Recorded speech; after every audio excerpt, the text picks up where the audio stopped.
I want you to hit me up with like your thoughts on these, right? So S tier goes black 2 and white. Yeah, there you go. The easy S tier for these, right? Which do you okay, I don't think it matters. We can talk about version exclusives later, but Gen 5 is just amazing. Yeah. Heart Gold and Still Silver, I feel like should go in S tier as well, just because they're it looks like they've put effort into it. Yeah. Like, I can at least tell these were thought out games, especially like, cause that was a problem with the original. Here, let's bring these two into play really quick. That was the problem with these two games too. Like, the remakes could amazing, right, as they were, but they had to suffer the problems of these two too, where like late mid game was just that really one grindy session with all the Team Rocket members, right? So honestly, even though these things had post game, I think I'm gonna throw them in mid and then put like Crystal in A tier because that was really good. That fixed a couple of problems, and Suicune was a good gimmick. So I think that's fair. I think that's fair. It could be put in S if you really wanted to, because the whole thing with like Suicune in these two games was that he was just not really in this game he was nothing special, and in this one he was post game. So okay, so did we collectively agree that Gen 3 goes in like low mid tier, dude? Yeah. Okay, this game actually, dude, god tier music in some parts, dude. Like I might have to put them in B tier because every legendary theme in this game and some trainer themes were most excellent, right? But like, there was a lot of that route music that just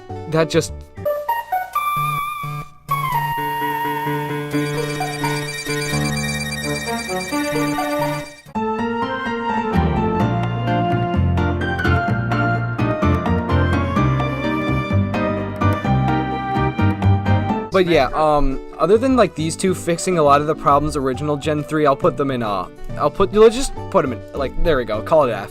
Emerald was better, because, dude, the Battle Frontier was kind of fun in that game, dude. The Battle Frontier was kind of fun, but like, it's just like, it just kind of suffered, because it was just, these two games were so questionable. And this spot, you definitely don't want to make a mistake, because if you end up in that little cave down there, it actually brings you back to the very beginning of the hideout. I think Black and White 2 are the only Pokemon games that cannot be classified as definitive, because they're different games. It's not like you're just like, oh, these two are worse than this one, I'll get this one. Like, you have a reason to get this over this, and this over this. Sun and Moon and Ultra Sun and Ultra Moon are like, it's like you took Black and White 2, but instead of changing like everything about the game, you changed like one or two of the main story. Yeah, it was so minor. And honestly, dude, I think Sun and Moon did it better. I personally think that even though Ultra Sun and Ultra Moon had that god tier Necrozma theme, dude, I really do feel like they put so much more passion into the Sun and Moon experience than the Ultra Sun. Sun and Moon was kind of like that kind of spin on things, you know? There's no gyms in this game. We tried to experiment. And sue me, but I think it paid off. What's my criticism? I mean, 3D models just look like garbage, I'm not gonna lie. Yeah, it's a 3D Pokemon game. Yeah. I also liked the Ultra Beasts, like, stuff. Oh, the Ultra Beasts were sick, dude. The Ultra Beasts were sick. Okay, Gen 1, dude. Okay, now you're gonna hate me for this, dude, but I'm putting Gen 1 in S tier. I'll put Yellow in A tier or B tier, though. You wanna know why I put these two in S tier, dude, in particular? Alright, I'll hear you out with this one. Okay, so, I'm not gonna lie. It's kind of a trudge. Like, Gen 1, I'll put these, like, two. I'll state my argument for these two in a little bit, dude, but Gen 1 in red and blue, dude, HMs, of course, were a problem, but there weren't that many, first off, and it's Gen 1, right? It's, what I would say Gen 1 is B tier, because, like, it's nothing special, in my opinion. But these two games in particular, dude, there's one thing that sets them apart from Gen 1, and that is just glitches, dude. And sue me, dude, but finding Missing No is fun. Doing the walk through walls glitch and like just in general having a great time just destroying Gen 1 is fun. All right? Yeah. Okay. It's like with Super Mario, it's like with Super Mario 64 where the glitches do not harm the game's quality, it enhances it. It gave me a reason to replay the game sometimes just to see how broken they are. Intentional or not, they're just borderline fun to break. That's all there is to it.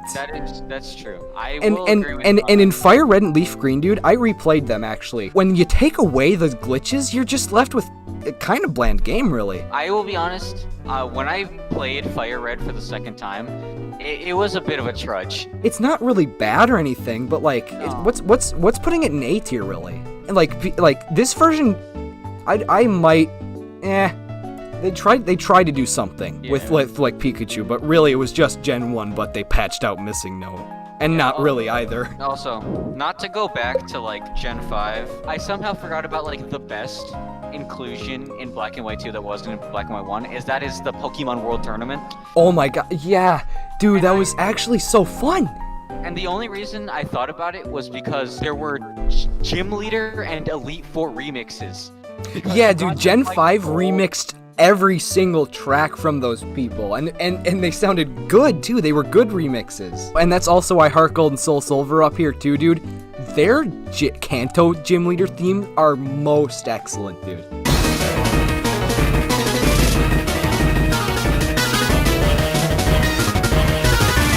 Okay, so everybody and their dog considers this game an S tier game, dude, but you know where I'm gonna put it, dude? I'm gonna put it in A tier, okay? I agree with that. And it has god tier music and a pretty good story for the most part, right? The distortion world part of the game was just such a fun, like, kind of like, it was really cool. Giratina is just a borderline cool mascot. Team Galactic was a fun team, right? It was a fun, they had great theme. Team Galactic, best theme, in my opinion. Team Plasma Neo is like almost unbeatable, right? But Team Galactic is up there, okay?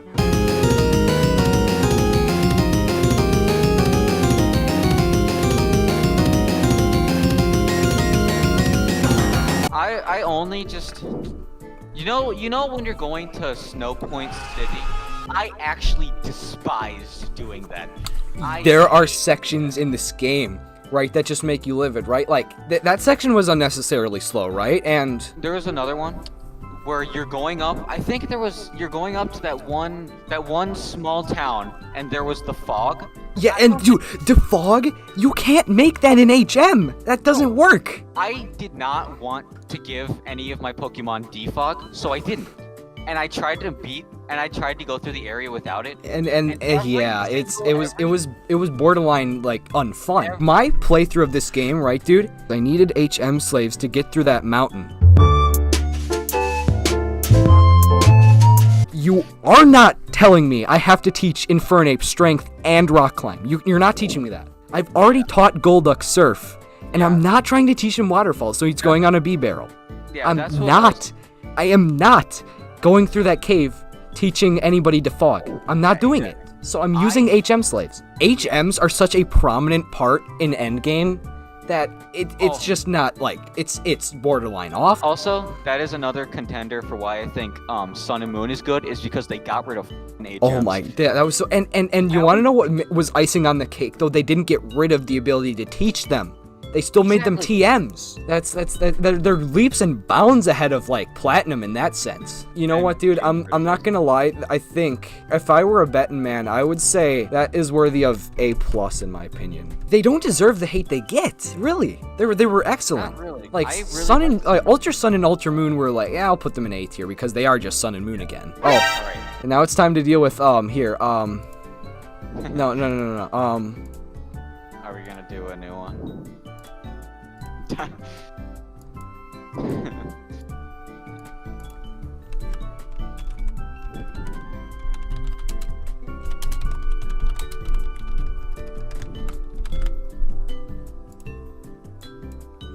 and we're just gonna move on with our lives, all right? They are betas. They are prototypes. Charlie, you want to know what was icing on the cake, though, dude? Out of every single Pokemon game, Diamond and Pearl was the one game I was able to find wild Chanseys in, right? And I've never used a Chansey before in my life, and I wanted to use one because Blissey isn't bad. Like, she's a special tank and does decent special damage, so I wanted to use one. And what do you know? I found one with a lucky egg, which was really rare. So I had a reason to use Blissey on my team. And then I didn't. I'll show you a funny video, dude. Look at how slow this interface is, dude. Like even like the delay with the text too. Like after that happens, it takes a little bit for the new text to happen. Everything is just so slow in this game. And then the HP just slowly, ever so slowly goes down to 0. I love in this video when the timer shows up, it's like, oh no. You're just like, Oh, no. it's gonna be forever. And dude, and it's not just, trust me fellas, it's not just with Blissey's overwhelming amount of HP. Every single attack, at the very least, took like 7 seconds to finish. There is absolutely no reason, like if you needed a reason to play Ruby and Sapphire over Emerald, there is absolutely no reason to play Diamond and Pearl over Platinum, like at all. Yeah. Here's the thing with Gen 1, it's been remade way too much. I'm sick of it. Yeah. And when I played through Let's Go Eevee and Pikachu, at least I did Eevee, I didn't play with Pikachu. If it's that much different, let me know. Did I have a better time with it than Fire Red and Leaf Green? I did. It was just like, that gimmick with the starters, it worked, question mark. I'm not gonna lie, dude, I just boxed up my starter, but the fact that like there's some sections in this game where like you can actually take control, like there's this one section in the Team Rocket base where you beat a Team Rocket grunt in this game and he throws the key up into like a vent or something, and then you have to use like Eevee to infiltrate the vents. Really? Yeah, there's some like there's some really cool parts of the game where you can just like interact with your partner a lot more, and grinding isn't a problem because the game's easy. So and wild encounters are overworld, dude, and shinies are easy to do.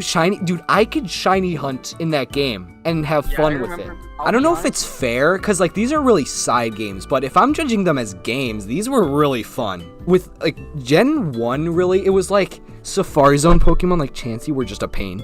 Like you just didn't want to get them. Like Tauros was impossible to get. Like Tauros was literally like you were betting lottery odds on Tauros. So the Pokédex was almost impossible to get. Like Mr. Mime was a trade exclusive Pokemon, so you could never get one with your own nickname. But here I am in Let's Go Eevee, dude. The route to like the grass type gym leader, dude, I just found a wild Mr. Mime on a route, and that was my psychic type. They just allow you to do much more stuff than in Gen 1. In my opinion, I think it worked pretty well. Like I didn't buy the friggin' Pokeball Plus thing. I didn't use that. I didn't have any reason to buy that. I just played the game like it was meant to be played, and I had fun with it. I would love to hear like genuine criticism on the game, because like I kind of had fun with it. Well, I think like the rival not being Gary hurt the game a little bit, right? But like you're not really invested for this in the story, really. Like at least as much as you would in like Gen 5, where like story takes front center. And that's where I really like Gen 1 also, dude, because like these newer Pokemon games, even like Gen 3 is accountable of this. Like the villains just become like these threats. Like these like, oh, we're gonna use Groudon to like increase the world's landmass or whatever. Or like Gen 5, Team Plasma was a group of terrorists. They just straight bombed a city with ice.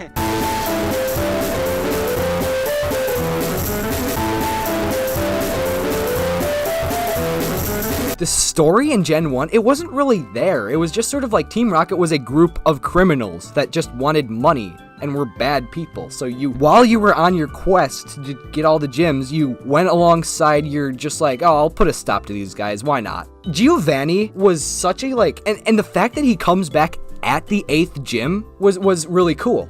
Like, that was cool. Yeah. That's all it was. And, okay, here we have Gen 6. Now, I don't have the experience with Gen 6 as you do, so where would you put them? Gen 6, I am slightly biased on, but that's only because I played Gen 6 a ton, and I know a lot about the game. Gen 6 is not good.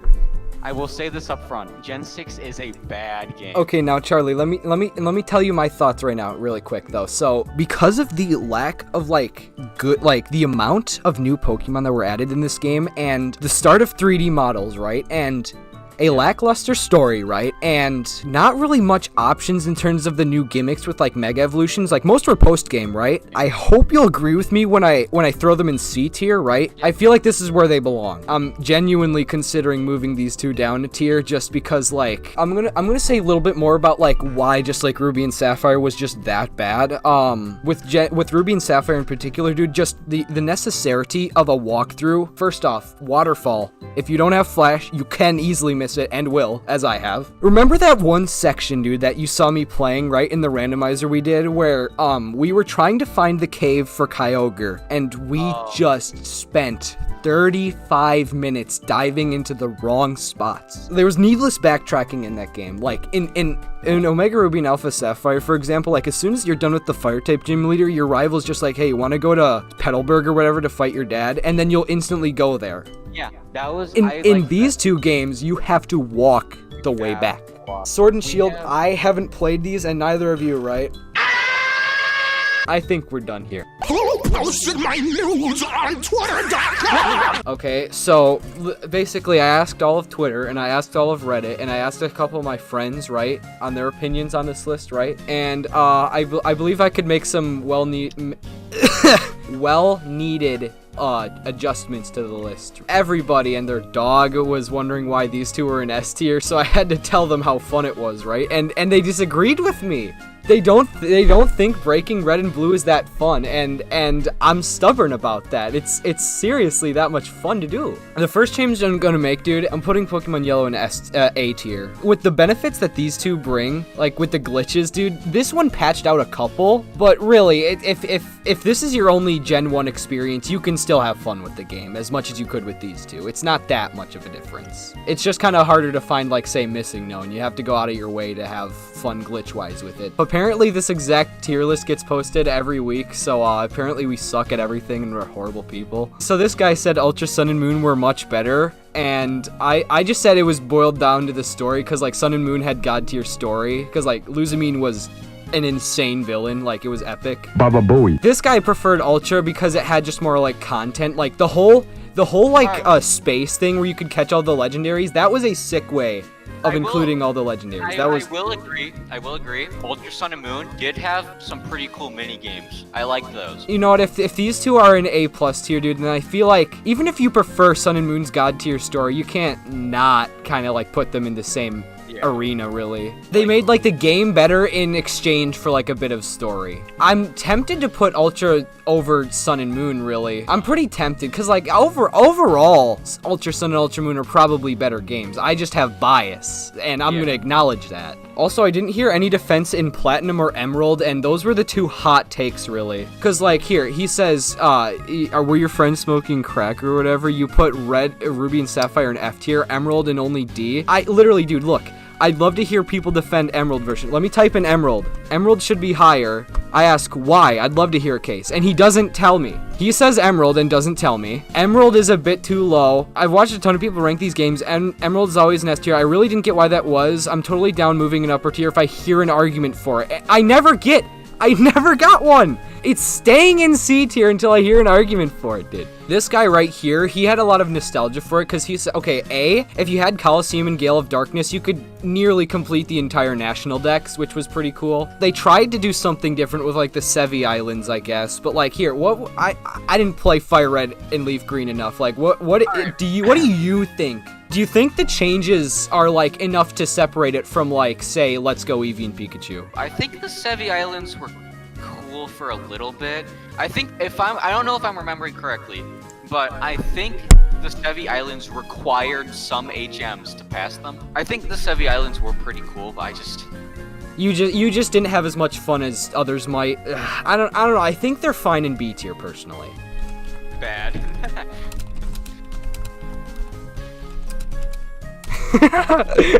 I'm not spending another 30 minutes trying to look for Kyogre, Charlie. I'm not doing it. I'm not doing it. He said, it took everything that was bad in Diamond and Pearl, made it good, everything made it better, that's why it's an A tier. Second best story after Black and White, in his opinion. Distortion World was sick, that I agree. Elite Four was fair. It had a lot more content, like the Battle Frontier or whatever it had. That was sick. More than 2 fire types, like the addition of Houndoom was sick. Gym designs were better. Cynthia is just the best champion in all of every games ever, right? Like, I don't think that anyone would contest that, really. Yeah, okay, I feel like I'll put Platinum a tier above because there's a reason people stand this game to no end. Also, he said Sun and Moon definitely had god tier story, and he won't argue with that, but he felt like everything in terms of that was like he railed on the experience because he just breezed through it without any thought. The newer games are easy.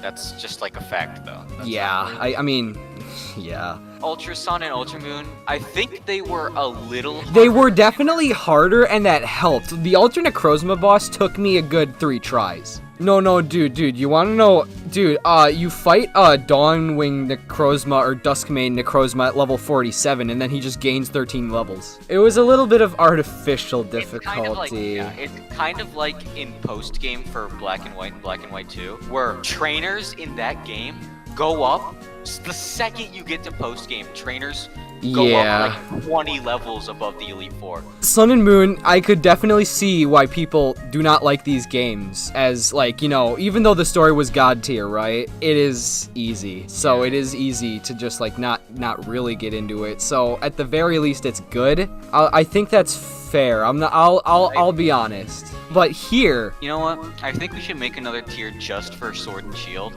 but it not as like they're bad, but more as like we haven't played them, we don't know where to rank them. that is the new tier list, alright? That's the new one. He said, as for Hoenn, it's a large part because, okay, A, he's biased. Here's what he thinks the games do best. There's like the whole concept of berry growing and block making in contests. I will admit, dude, okay, if you want to like grind on ribbons, you know, you can at least flex on your friends that you did, right? If you enjoy them, good, but like, you know, they're not for everyone, you know? Yeah, exactly. And like the whole thing with like block making and like berry growing was fine. That was but just like I ended up just like planting something that I never bothered to go back to pick up because it was just like unnecessary backtracking for me. Maybe it was something I do post game or something. But anyways, secret bases. It was a cool concept, you know, the whole like the concept of just like you could choose like one spot in the game to just like set up camp or something, and then you do it, and then I just never went back to mine. Like, you know, nobody visits mine, you know, none of my, if your friends came over with like the Pokemon Gen 3 games, it was to like plug them into like Coliseum and battle in 3D on the GameCube. It wasn't ever to like, oh, ooh, look at my Pokédolls and my new table. You know what I'm saying? Like, secret bases just felt a little, I didn't like them too much. But again, these are just like features, you know what I'm saying? Like, you don't have to like them. You can just kind of appreciate them at least. Some people probably do find the contests fun, and like some people find these fun, I guess. Just like the glitches in like red, blue, and yellow, I guess. That's kind of a gimmick that appeals to me. Double battles, something that Emerald did. Dude, in Ruby and Sapphire, you want to know why Ruby and Sapphire are in F tier? They introduced double battles, right? And there were like 3. There were like 3 double battles in the main game. Emerald gave you a lot more, but like, dude, there was like 3, or like maybe like a little bit more, but like you just never did them in Ruby and Sapphire. Progress defined by you. Aside from the tutorial, every time you make progress, you made it happen. You earned the badge to use Flash. Like, well, that's just kind of a general thing. That's like every Pokemon game. Yeah, what? So you beat Team Eggman and Aqua. Well, I mean, you beat Team Rocket, you know, like later games have arbitrary roadblocks. Oh, he's talking about stuff like I know what he's saying. Exploration. This is actually a good one. The whole diving thing, that is an HM that I will waste. Like waterfall, dude, I hate waterfall. But you know, dive, I'll take it. I would use dive because like A, some Pokemon are like dive exclusive, and like B, there's places like Shoal Cave, you know, that like really take it to like that you know what? I agree. Graphics, dude. Okay, Hoenn is one of the most colorful regions and different landscapes, right? And like, I will say this, it does have good landscapes, right? Because it has a bunch of like caves. One's like completely like white, like one's like this giant mountain. There was that one section with like the ash, you know, where like the grass was all ashy and you had to walk through it. That was sick.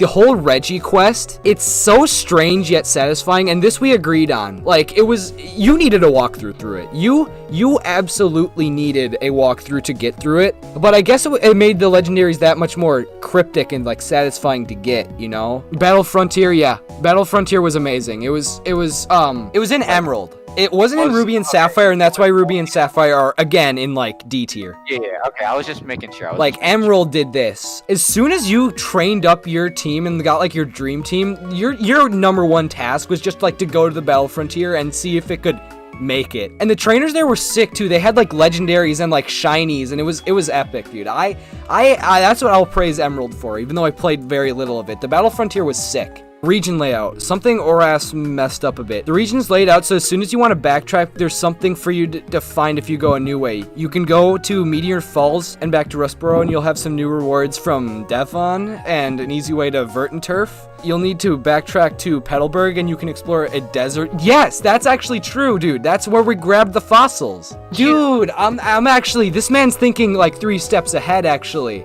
That's what we criticized. There was backtracking in this game, but I think it was built around that.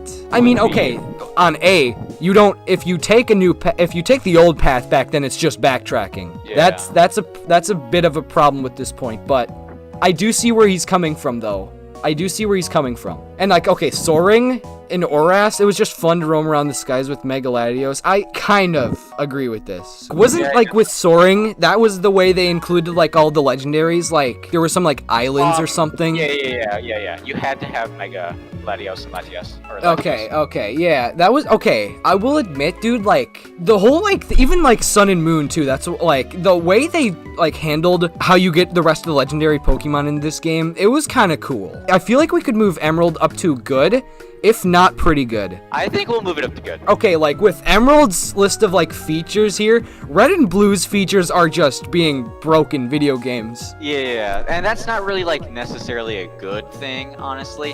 While it is fun, I can agree with you on that. You know what, dude? If okay, a lot of people when they make lists, dude, they throw Emerald up here with the big dogs, and they throw Platinum up here too, even calling it the best one. So you know what, dude? I am perfectly fine with moving these two down to like pretty good, because again, like what we've established is like, you know, the whole thing with secret bases and like, I don't know, the contests, for example, you know, that's not for everybody, but their merits, like the Battle Frontier, shine in this. And here it's the exact opposite. The games are probably decent, if not flawed, really. Like they could be down here, but because their features with like the glitches are so like just fun, I feel like they're the exact opposite of Emerald, and in that sense, I feel like we could put like all 3 of them right here. If I called them decent, and I'm being unbiased, then I think this is where we could call it a day. I feel like all of Gen 1 just gets like, if you're not into like generating a Mew out of like thin air, or like if you're not into like all that setup, then, you know, glitches aren't, you know, that fun, you know, because like a lot of them are work. Okay, so you think we're done? You think we're finally done with this, dude? I do. I think we have finally gotten the definitive tier list.